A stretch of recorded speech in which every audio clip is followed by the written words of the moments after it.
Pourquoi certaines civilisations ont-elles disparu à leur apogée? Ce mystère déroute les archéologues. Ces cultures se sont évanouies, laissant juste assez de traces pour donner naissance aux mythes et aux mystères. Ces énigmes enflamment très vite les imaginations. L'Atlantide, engloutie par les flots, n'a rien laissé d'autre qu'une fascinante légende vieille de plusieurs milliers d'années. Mais il n'y a pas d'histoire plus fascinante que celle des formes mystérieuses tracées dans le sol d'un désert brûlant au sud du Pérou. Qui les a réalisées? De telles énigmes conduisent des scientifiques curieux et passionnés à s'interroger et à chercher des réponses. Que cela signifie-t-il? D'où cela vient-il? Comment percer les mystères de civilisations qui n'ont pas laissé de traces écrites? À la différence de l'Atlantide, les étonnantes lignes du Pérou sont restées inconnues des savants européens pendant des siècles. Mais à la différence d'une légende, elles offrent des objets plus concrets à étudier. Les premiers aviateurs qui ont survolé le désert péruvien ont découvert ces lignes et en ont révélé l'intérêt. Ils ont été étonnés de découvrir au-dessous d'eux que dans cette vaste terre vide et désolée se trouvaient de drôles de pistes d'atterrissage. Du ciel, des milliers de formes complexes sont visibles dans ces plaines inhabitées. La ville péruvienne la plus proche, Nazca, située à 400 km au sud de Lima, a donné son nom à ces formes, connues maintenant comme les lignes Nazca. Les gens ont été rapidement fascinés et ont voulu savoir ce qu'étaient ces lignes. Comment sont-elles apparues dans ce désert inhospitalier? Qui les a tracées et qu'est-il advenu de ce peuple? David Johnson, un professeur d'université devenu explorateur, a passé de nombreuses années à étudier ces dessins. Les lignes Nazca que les gens connaissent le mieux sont celles que vous voyez depuis l'avion. Elles sont grandes, larges et ont résisté au temps, mais il y a des centaines de milliers d'autres lignes.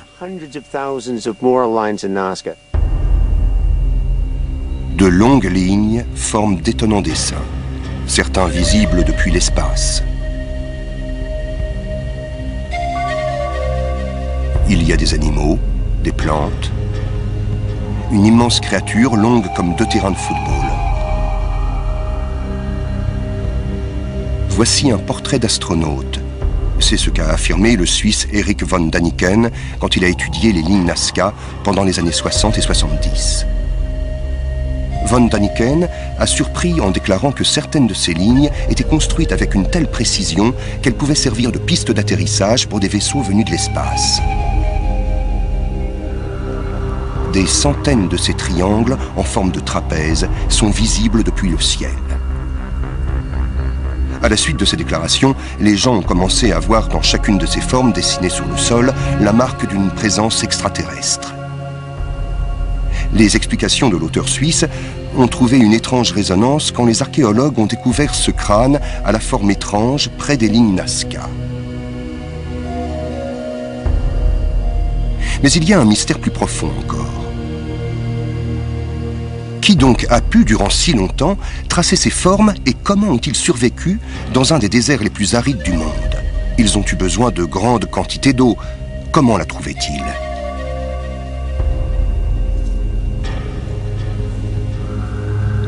David Johnson a mis au point une nouvelle théorie.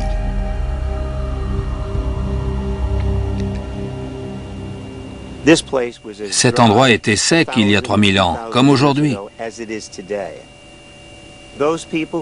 Les gens qui vivaient là savaient localiser les sources d'eau, ou alors ils n'auraient pas pu vivre ici durant des années. Pour vérifier ces hypothèses, David a demandé au professeur Stephen Maybe, un expert en hydrologie de l'université du Massachusetts, de lui venir en aide. Là où nous sommes, il pleut rarement. Les habitants de cette zone n'ont pas souvenir de chutes de pluie depuis au moins 50 ans. La pluie ne tombe pas vraiment ici, et il n'y a pas moyen d'apporter de l'eau. Ensemble, ils sont partis assez loin dans le désert pour éprouver la théorie de David. Cette partie du désert n'a jamais été explorée. Cela paraît incroyable, mais vous êtes à un endroit de la Terre pratiquement inconnu, où il existe très peu de pistes. Cette terre stérile recèle bien des surprises. Les habitants, à l'époque, savaient comment y ménager des cultures pour y produire assez de nourriture, le temps de dessiner les lignes. Comment ont-ils pu relever un tel défi? Et quel événement a pu faire disparaître une culture si ingénieuse? Le professeur Marcus Reindel est membre de l'Institut allemand d'archéologie comparée. Avec son équipe, il a passé de nombreuses années à étudier et à relever en détail les lignes Nazca, c'est-à-dire fouiller, puis reconstituer les vestiges, les poteries trouvées en très grand nombre. Nous devons tout tamiser pour récupérer le moindre petit morceau de poterie. Ensuite, dans les laboratoires, nous pouvons souvent les reconstituer entièrement après un travail minutieux. Marcus Reindel a découvert des ateliers de fabrication de ces poteries. Celles-ci sont décorées des mêmes motifs, des animaux identiques à ceux représentés sur le sol. Il est certain que les créateurs des lignes sont aussi les créateurs de ces vases, mais la datation pose d'insurmontables problèmes. L'âge des lignes est difficile à estimer, car les traces sur cette surface mettent des siècles à se transformer. Par exemple, on trouve des traces de gouttes de pluie tombées il y a 4 ans et encore imprimées sur les pierres poussiéreuses. Mais Marcus Reindel a utilisé la technique de la datation au carbone 14 pour dater les restes de nourriture et de vêtements. Cette méthode, assez précise, a permis de savoir que les premières lignes ont été tracées en 400 avant Jésus-Christ. Les origines des lignes Nazca se trouvent dans les dessins gravés sur des pierres découvertes dans la vallée.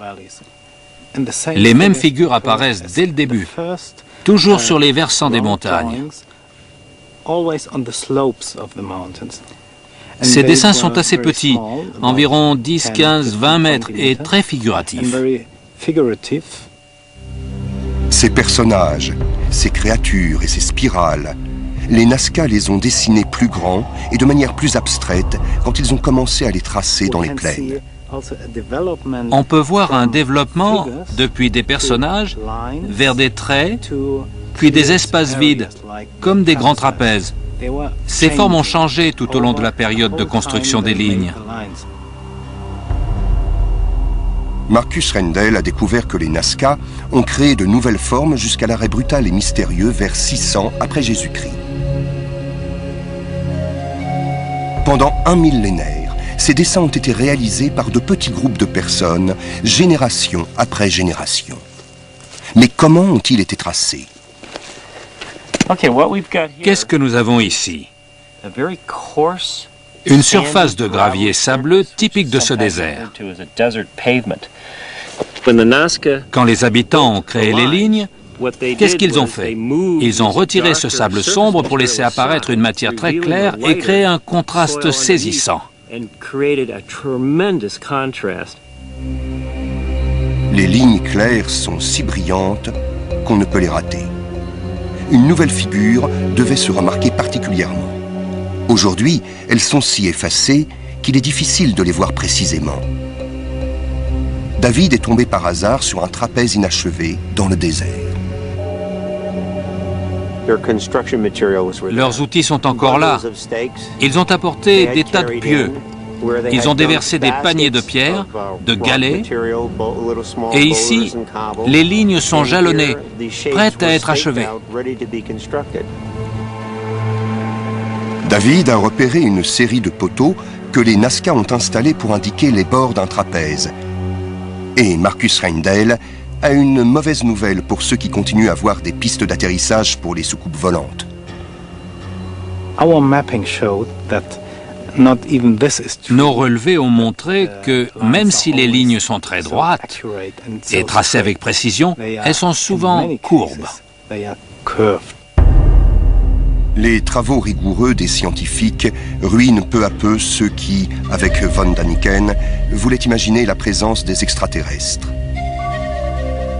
Certaines de ces lignes, visibles depuis l'espace, sont maintenant considérés comme des jalons ou des indications pour de longs trajets. Marcus Rendell a découvert que le peuple Nazca commerçait avec d'autres peuples à des milliers de kilomètres. Mais ces recherches sont aussi une course contre le temps.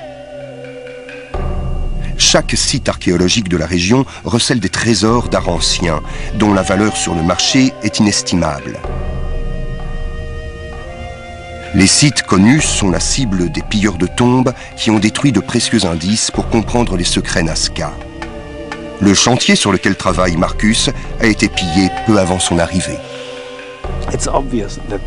Il est clair qu'ils trouvent de grands trésors, de l'or, des poteries et d'autres choses encore qu'ils mettent sur le marché de l'art, mais qu'ils ne sont pas intéressés par les objets cassés.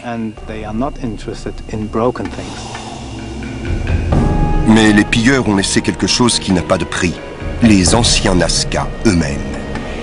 Le sol est si sec que leurs momies sont parfaitement conservées.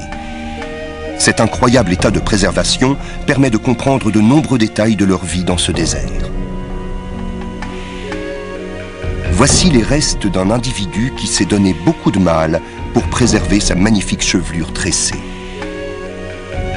C'est le crâne d'un ennemi, utilisé comme trophée, les lèvres scellées avec des épines de cactus. Et ce crâne terrifiant, qui a permis d'étayer la théorie de la présence d'extraterrestres, Marcus Rendell sait maintenant exactement ce que c'est. Une analyse scrupuleuse et le contenu des tombes révèlent que ce crâne a été déformé par des morceaux d'étoffe fermement serrés tout autour au moment de l'enfance, quand les os sont mous. C'est un crâne des tout premiers Nazca. Mais une incroyable surprise attend les archéologues qui travaillent sur ces fouilles. Ce peuple très avancé a vécu dans ce désert, produisant assez de nourriture pour faire vivre des potiers, des tisserands, des guerriers et des constructeurs. Pour cela, il devait disposer d'abondantes sources d'eau. Et David Johnson pense qu'il a découvert que ces lignes Nazca ont un rapport avec l'eau. Il est parvenu à cette réflexion presque par hasard, dans un moment d'inspiration. Je restais assis, je regardais autour de moi et tout à coup j'ai pensé que je tenais quelque chose. On doit vérifier le niveau d'huile. Oui. David Johnson arpente le désert à la recherche d'une preuve pour étayer sa théorie sur les lignes Nazca. Le professeur Stephen Maybe, le géologue, va l'aider à vérifier son hypothèse. C'est un expert qui connaît bien l'évolution des cours d'eau à travers le temps. Il est fasciné par ces étranges marques laissées par un peuple qui savait cultiver d'abondance dans le désert. C'est un endroit très aride. Il y a du vent, du sable, des graviers. Il n'y a pas de végétation. Vous ne trouverez pas d'insectes ni d'oiseaux. Ce désert est absolument stérile.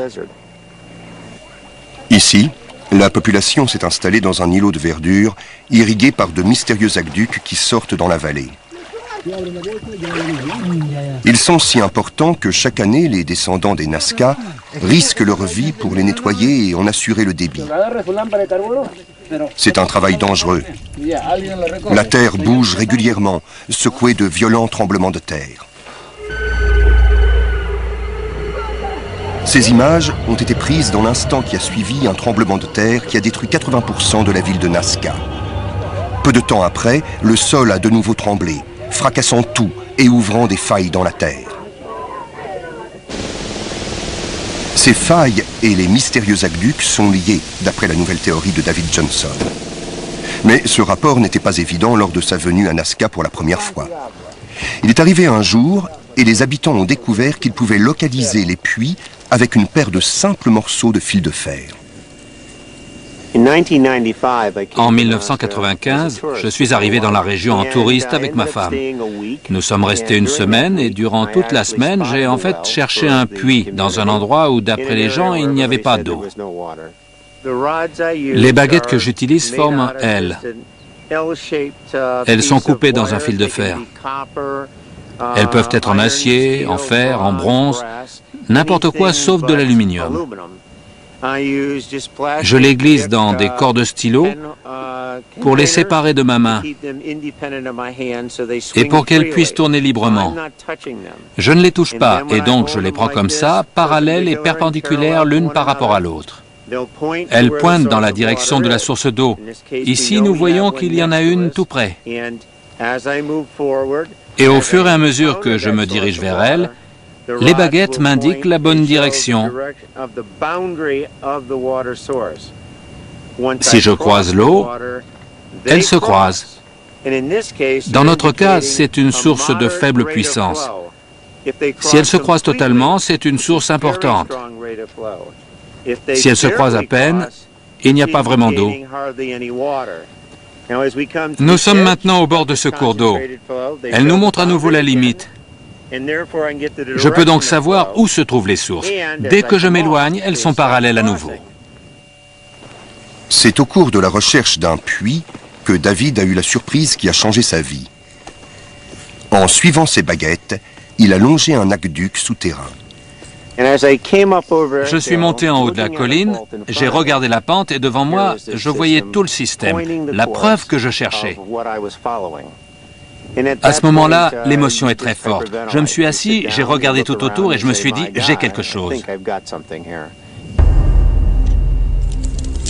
Par sa subite révélation, David venait de mettre en évidence les liens entre les cours d'eau souterrains, les fractures causées par les tremblements de terre et les lignes Nazca. Il a compris que ce peuple avait dessiné toutes ces formes pour indiquer les fractures géologiques qui permettent la circulation de l'eau. Excité, David a remis en cause sa théorie. Il a commencé à suivre les lignes pour voir si elles le menaient à des points d'eau. C'est le cas. Il a passé des mois à arpenter le désert, mais il restait à convaincre les autres chercheurs. Il exposa sa découverte à Stephen Maybe. J'ai été séduit. Sans plus de questions, je me suis dit que cette idée valait le coup d'être vérifiée. Mais Steve est sceptique face aux baguettes de David et préfère démontrer cette théorie scientifiquement. Il veut être certain que quand les lignes Nazca, les fractures du sol et les cours d'eau se rejoignent, ce n'est pas le fruit du hasard. Je préfère la science et les faits pour écrire cette histoire plutôt qu'un homme marchant dans le désert avec 2 fils de fer. Ils se sont rendus loin dans le désert au moment le plus chaud, le plus sec de l'année. Et là, de l'eau en abondance arrivait de quelque part. L'eau coule d'une source au fond de la vallée qui descend d'une péninsule rocheuse. Les vestiges des anciens Nazca sont encore visibles. Ils ont utilisé cette source il y a 2000 ans. Mais d'où vient cette eau? Les pluies sont si rares ici qu'elles ne peuvent alimenter une telle source. Il y a une autre origine. Stephen croit savoir où se situe cette origine. À 1 heure de Nazca, les Andes se dressent à plusieurs kilomètres d'altitude. Les études de Stephen montrent que l'eau descend de ces sommets empruntant les failles créées par les tremblements de terre. Une partie de cette eau se diffuse dans le sol et migre grâce aux interconnexions entre les failles et les fractures. Mais la certitude de retrouver les sources dans ce désert sans route était faible pour les anciens habitants du désert. Ils savaient comment les situer avec précision. Il y a 1500 ans, ils ont construit certains de ces aqueducs et au même moment, ils ont dessiné de gigantesques trapèzes sur le sol. Dans la vallée, Stephen a trouvé d'autres preuves. Regarde, c'est magnifique.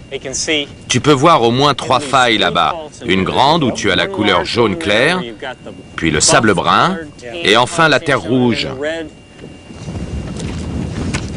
Dans la vallée, un site important Nazca est situé près d'une source souterraine. Mais les pilleurs de tombes sont passés les premiers. On trouve des morceaux de poterie brisés, un atelier de tissage et une seule tombe dans un grand espace.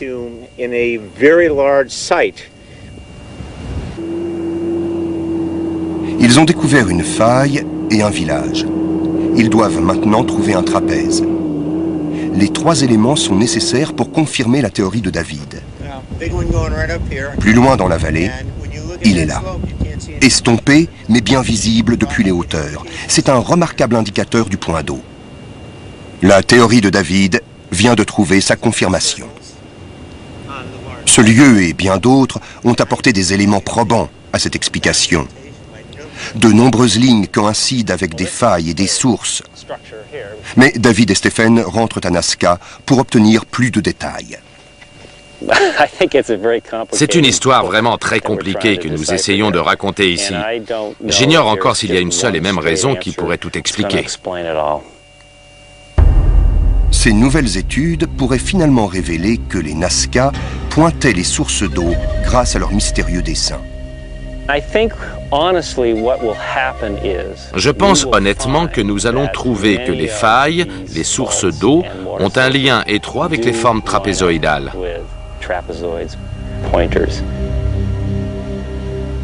David Johnson reste persuadé que sa découverte permettra de mieux comprendre les savoirs de ces peuples anciens. Ce peuple était très avancé. Il n'avait pas d'ordinateur, pas de camion, pas d'avion, mais il a été capable de comprendre de façon incroyablement subtile son environnement.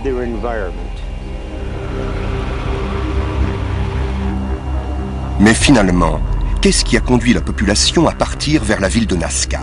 Qu'a-t-il pu arriver à cette culture pour qu'elle disparaisse alors que ces hommes et ces femmes savaient si bien vivre dans ce désert hostile? La réponse est peut-être cachée dans les rapports des trapèzes et de l'espace. Le professeur Mike Bailey nous parle d'une catastrophe immense qui s'est produite juste au moment où les lignes Nazca s'arrêtent. C'est le seul événement depuis 2000 ans dont on trouve des traces partout. Le professeur Mike Bailey dirige le plus important laboratoire d'analyse du bois à la Queen's University de Belfast. La coupe d'un tronc laisse apparaître les anneaux laissés par la croissance de l'arbre saison après saison. Ils permettent au bois ancien de révéler si le climat a été dur ou propice à la croissance de l'arbre. Cet échantillon date de l'époque où les Nazcas ont arrêté de tracer les lignes.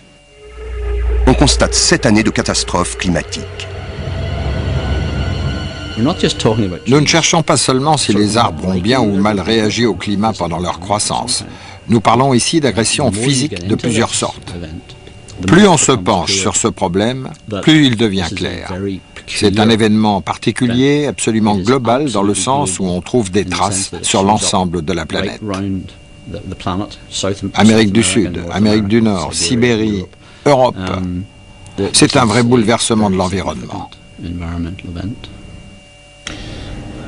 C'est exactement l'effet que produirait un grand nuage de poussière qui accompagnerait une super éruption. Mike Bailey propose une autre solution. Quel événement peut induire un tel bouleversement de l'environnement? Quelque chose comme la collision avec une comète. Quelque chose qui frappe fortement l'atmosphère et disperse des particules dans l'air depuis l'espace. Ce désastre est-il la preuve d'un rapport entre les lignes et une hypothétique connexion extraterrestre? Quand les rendements de leur culture ont commencé à diminuer, ces cultivateurs n'ont rien pu faire en dépit de leur connaissance de l'environnement. Les lignes qui indiquaient les sources n'étaient plus utiles. Et à la fin, ces maîtres du désert ont dû abandonner leur village ou mourir, laissant des marques pour rappeler leur existence et fasciner les explorateurs. Les lignes Nazca sont devenues célèbres il y a moins d'un siècle quand on a commencé à vouloir en savoir plus sur une des plus anciennes civilisations qui a engendré une légende fascinante. C'est la légende d'une civilisation très raffinée appelée Atlantide, subitement engloutie par la mer sans laisser de traces.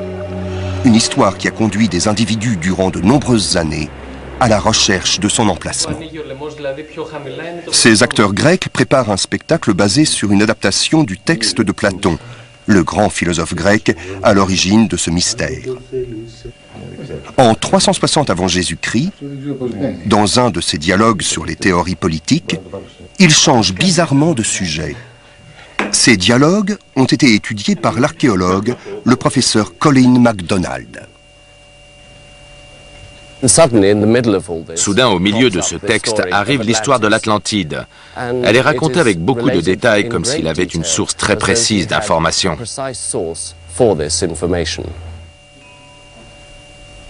Beaucoup considèrent cette histoire comme un stratagème pour expliquer la politique. Mais Platon a écrit un récit qui explique comment Critias a été appelé à raconter ce conte à Socrate. Critias, raconte-nous cette fameuse et vieille histoire dont on dit qu'elle n'est pas une légende, mais un fait bien réel. C'est un conte venu d'Égypte voilà très longtemps, Socrate. Platon raconte que cette histoire est arrivée en Grèce 2 siècles plus tôt, c'est-à-dire 560 ans avant Jésus-Christ. Un voyageur la tenait de prêtres égyptiens qui racontaient que cette histoire était encore plus ancienne que leur propre civilisation. Cette histoire parle d'une île magnifique et puissante située dans le grand océan. Il y a 9000 ans, elle disparut. Un violent tremblement de terre et un ouragan la firent disparaître en un jour et une nuit. Dès que cette histoire égyptienne fut connue en Grèce, les gens furent fascinés. Où se situe l'Atlantide? Quelle catastrophe l'a fait disparaître? Comment cette histoire est arrivée en Égypte? Pour répondre à ces questions, nous devons abandonner notre conception moderne du monde, car la géographie des anciens Grecs est très différente de la nôtre, et les noms, les endroits décrits par Platon ont eux-mêmes changé par rapport aux indications égyptiennes. Dis-nous plus de choses. Le premier roi de l'île était Atlas. C'est pourquoi l'océan est nommé Atlantique et l'île Atlantide. Ce que nous appelons maintenant l'Atlantique est un grand océan qui entoure le monde connu des Grecs, qui à l'époque était beaucoup plus petit que ce que nous connaissons. L'Atlantide pourrait se situer n'importe où dans le monde si on considère les géographes. Près de 2000 livres ont été écrits sur le sujet et peu s'accordent. Même l'Antarctique a été évoquée pour être l'île perdue. Mais à l'heure actuelle, la géologie et l'archéologie permettent de situer une grande catastrophe et de la localiser avec précision. Dale Domine-Hose, géologue et expert en désastres naturels, a étudié un événement en particulier.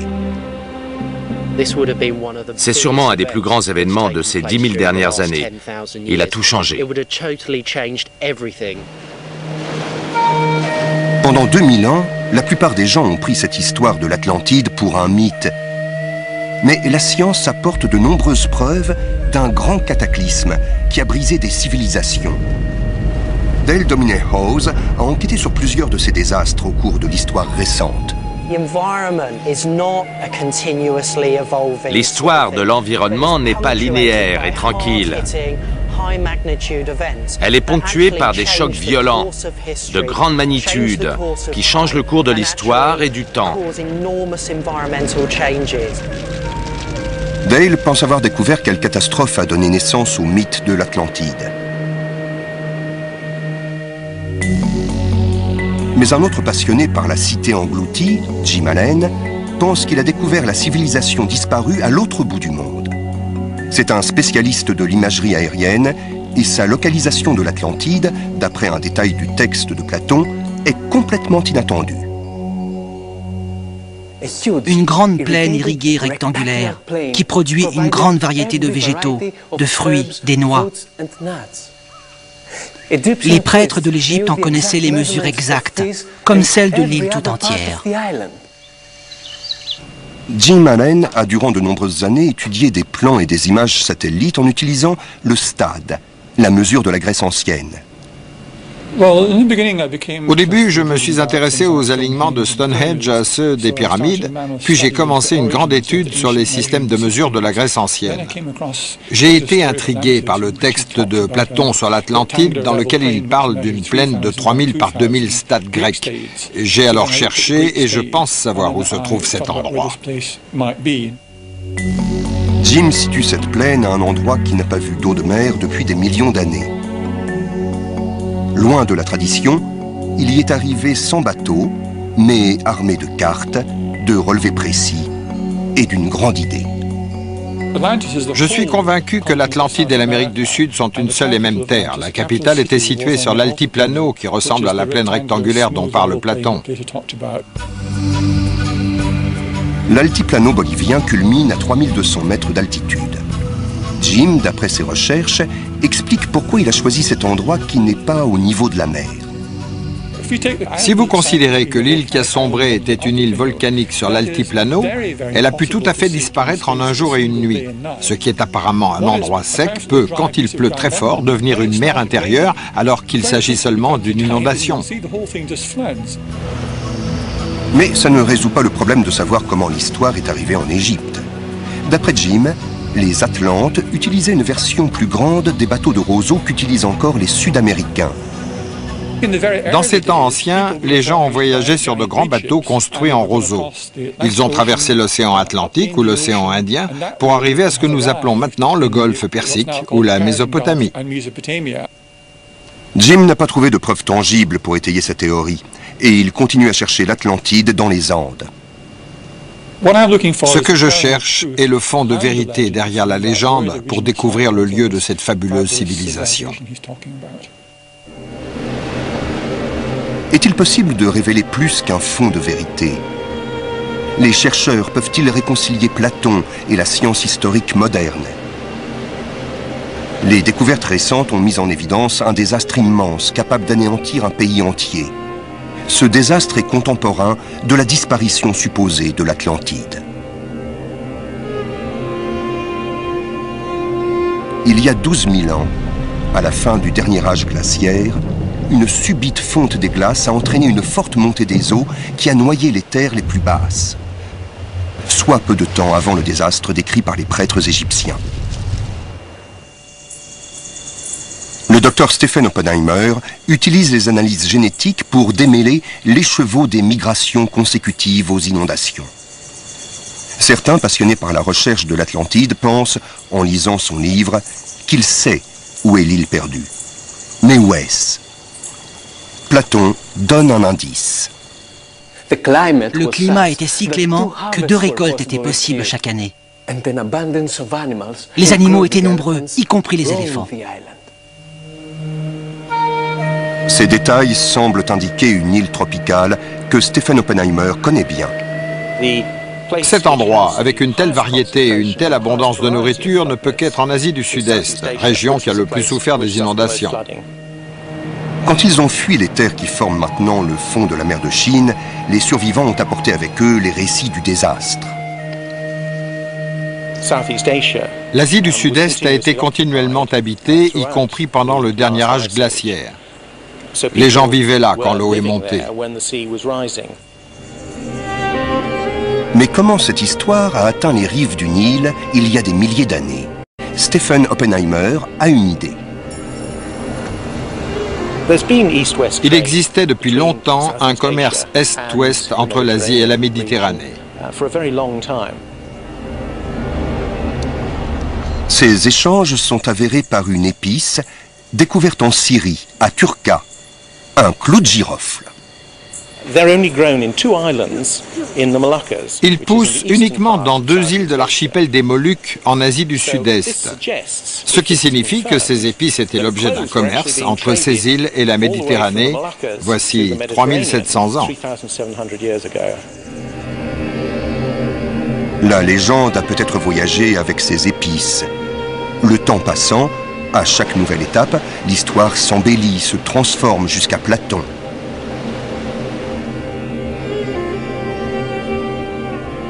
Mais ce que nous raconte le philosophe montre que le mythe n'a pas forcément voyagé depuis l'Amérique ou l'Asie. Dans sa version, l'Atlantide et Athènes sont détruites en même temps. Or, Athènes se situe à droite sur la ligne de faille qui parcourt la mer Égée. Les secousses sismiques sont fréquentes dans les îles de la mer Égée. Chaque année, les habitants de l'île de Santorin se rappellent les disparus du tremblement de terre de 1956. Cette île est en fait un volcan très actif, un de ceux que Dale Domney House a étudié. La mer Égée est traversée par des lignes de failles qui vont de l'est à l'ouest et du nord-est au sud-ouest, ce qui produit de nombreux tremblements de terre et permet à des volcans comme Santorin de se développer.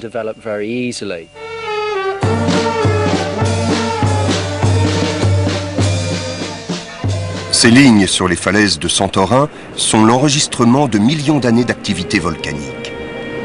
Pour les traqueurs de l'Atlantide, les 90 derniers mètres et le grand trou qui est maintenant la baie ont une grande importance.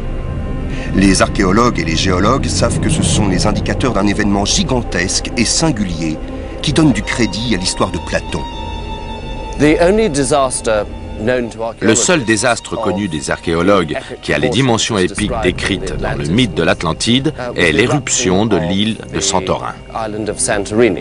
Cette formidable éruption a eu de telles conséquences que la croissance des arbres en a été perturbée pendant les années qui ont suivi.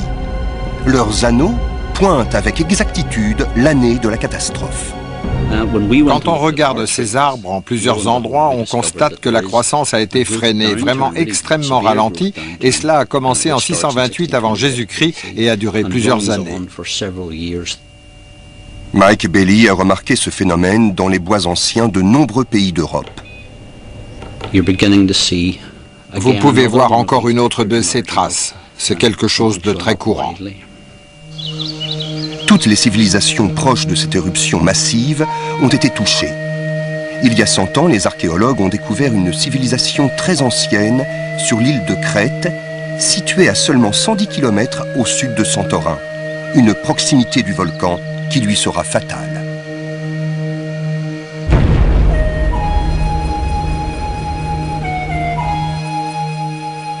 L'archéologue Colin MacDonald a passé toute sa carrière à fouiller pour exhumer les secrets des palais de la Crète préhistorique.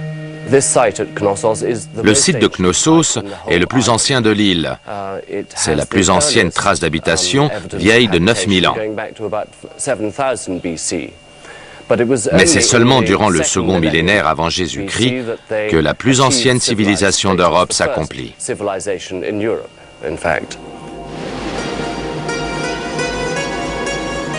Peuple de marins, les Minoens ont utilisé Santorin comme une étape commerciale importante et une ville entière a été bâtie sur cette île.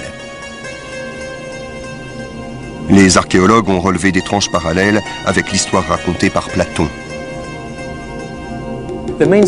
Toute la cité était pleine de bruit et d'activité, aux superbes bâtisses de pierres blanches, noires et rouges. Toute l'île de Santorin repose sur les roches blanches, noires et rouges d'origine volcanique utilisées pour la construction et présente de nombreuses sources chaudes qui jaillissent encore dans le centre d'une des petites îles de l'archipel. Il y avait des fontaines d'eau chaude et froide. Les thermes publics les utilisaient comme bains chauds l'hiver. Le palais de Knossos avait des bains et un système de chauffage central il y a 3700 ans. L'île était un centre de commerce florissant. Les puissants navires à voile de la flotte minoenne commerçaient avec toute la Méditerranée jusqu'en Égypte. On retrouve l'origine de l'histoire de Platon.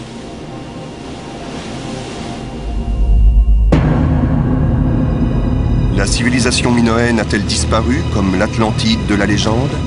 Les géologues et les archéologues commencent à dresser un tableau exact de ce qui s'est passé en 628 avant Jésus-Christ. Juste avant l'éruption, la Crète a dû être frappée par un tremblement de terre qui a causé de gros dégâts dans l'île. À 110 km au nord, un tremblement de terre touche aussi Santorin. Ces cataclysmes sont-ils ceux décrits dans le texte de Platon? Les Minoens ont connu avant d'autres secousses, mais ils ne pouvaient pas imaginer la fureur de celle-ci. Dale Domine-Howe peut lire toute l'histoire dans la chronologie inscrite dans les cendres volcaniques qui couvrent Santorin. Nous trouvons des sols qui montrent une forte activité agricole. Ce sont les sols anciens. Après, nous avon la marque du début de l'éruption. Là, nous trouvons une fine couche de cendres et de petites pierres ponces. Elle suggère une certaine activité pré-éruptive.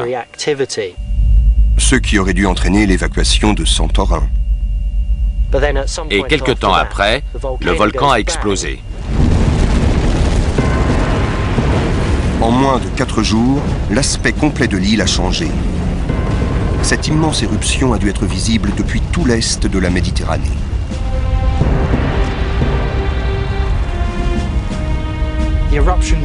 La colonne de fumée crachée dans le ciel s'élevait à 36 ou 38 km au-dessus de leur tête.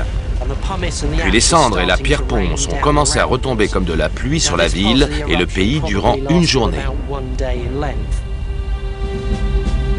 L'île de Santorin a été submergée sous une pluie de cendres. Depuis la crête, le spectacle a dû être absolument terrifiant. Ils pouvaient être témoins de cet événement même à des centaines de kilomètres. Ils ont sûrement vu cette immense colonne de fumée et de cendres monter dans le ciel. Les Égyptiens, eux aussi, ont pu voir ce nuage géant. Mais pour les Minoens, le pire était à venir.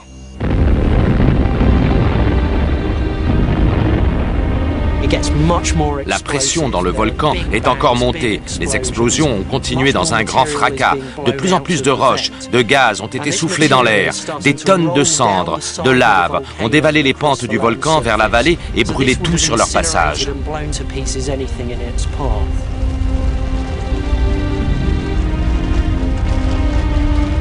Finalement, le volcan s'est effondré sur lui-même.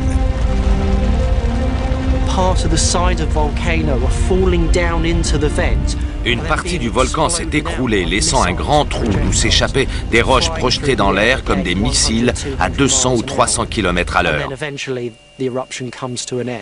L'éruption a duré au moins 4 jours.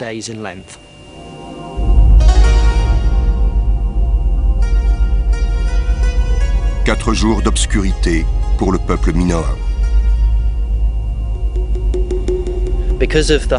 À cause du nuage de cendres et de fumée, ce fut la nuit totale. Dale Dominey-Howe explique qu'atteindre Santorin pour sauver les habitants était voué à l'échec à cause de l'éruption. Après l'explosion du volcan, le centre de la mer Égée était recouvert d'une petite couche de pierres ponces flottant à la surface. Ces pierres ont dérivé vers la côte nord de la Crète. On les trouve encore aujourd'hui.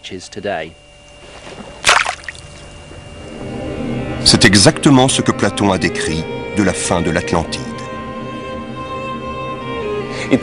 Il ne restait rien, sauf un grand tas de boue. Ceux qui ont pu revenir à Santorin ont trouvé une île méconnaissable. Le port de commerce dynamique, connu dans de nombreux pays, avait disparu. Pour les Minoens, le tapis de cendres avait étouffé toute vie. Il faut très peu de cendres pour brûler et détruire la végétation. Et pendant plusieurs années, les cultures sont impossibles car les sols sont empoisonnés. La couche de cendres se retrouve dans des pays aussi éloignés de la Crète que le Liban, la Turquie, Chypre. À la suite de l'éruption, la puissance minoenne a commencé à décliner.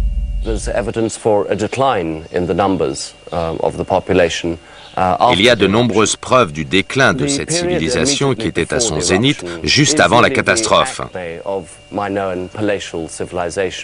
On assiste à une véritable désintégration de tout le système politique et social.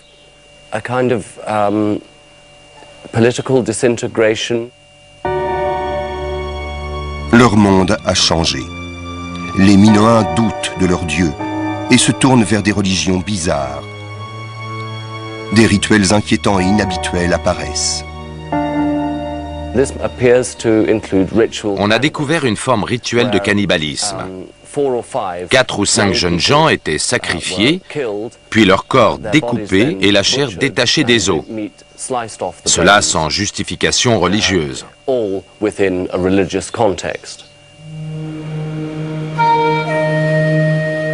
150 ans plus tard, tout cela n'était plus qu'un souvenir. Encore 1000 ans, et Platon racontait la légende d'un peuple puissant, au savoir mystérieux. Les grands murs qui entouraient la cité étaient recouverts de métal, un métal inconnu de nous. Ils vivaient sur une terre au milieu de la mer. Il y avait une montagne en son centre, de l'eau tout autour.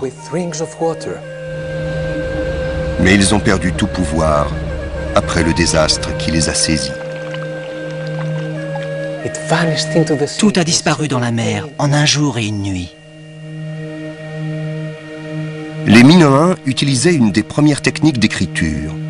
Pourquoi n'ont-ils pas laissé de traces écrites du désastre? J'ai découvert les traces de l'écriture minoenne tout près d'ici sur un morceau de tablette. Cette écriture était surtout utilisée pour tenir des archives.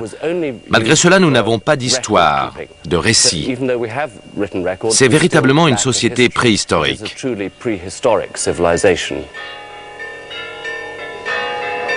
Mais cette éruption fut vraiment gigantesque. Les contes ont dû en garder la trace.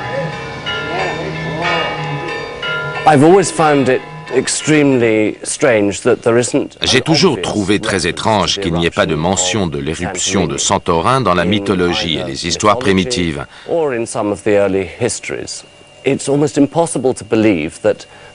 C'est impossible de croire qu'une telle chose n'ait pas été gravée dans la mémoire des Minoens et n'ait pas été transmise au moins oralement. C'est une énigme. Mais il y a plus étrange encore. Platon situe la disparition de l'Atlantide environ 8000 ans avant la destruction de Santorin. Mais il n'a jamais fini son histoire. Pourquoi une fin si infernale pour ce paradis? Platon décrit comment Critias commence à expliquer pourquoi les dieux ont décidé la fin de l'Atlantide. Zeus, le plus grand des dieux, la détruisit quand il vit que les Atlantes avaient perdu toute vertu.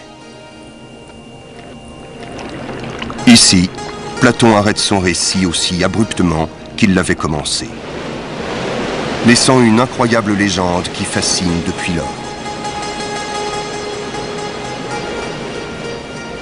Les civilisations disparues des Minoens et des Nazcas peuvent apparaître comme des événements uniques de l'histoire ancienne, mais nous pouvons en tirer des leçons pour notre avenir. Dale Dominihoe en est convaincu. Quand nous nous retournons sur les vestiges historiques, archéologiques, nous voyons que le temps se déroule suivant des cycles qui se répètent. Si nous nous projetons dans le futur et considérons quel impact un tel événement pourrait avoir, nous aurions de sérieux problèmes pour y faire face et y survivre. Qui sait quand et où la prochaine grande catastrophe arrivera? Les archéologues explorent toujours le monde des cultures mystérieuses qui n'ont pas laissé de traces écrites. Des individus passionnés qui imaginent de nouvelles théories pour donner la position de l'Atlantide ou résoudre l'énigme des lignes Nazca.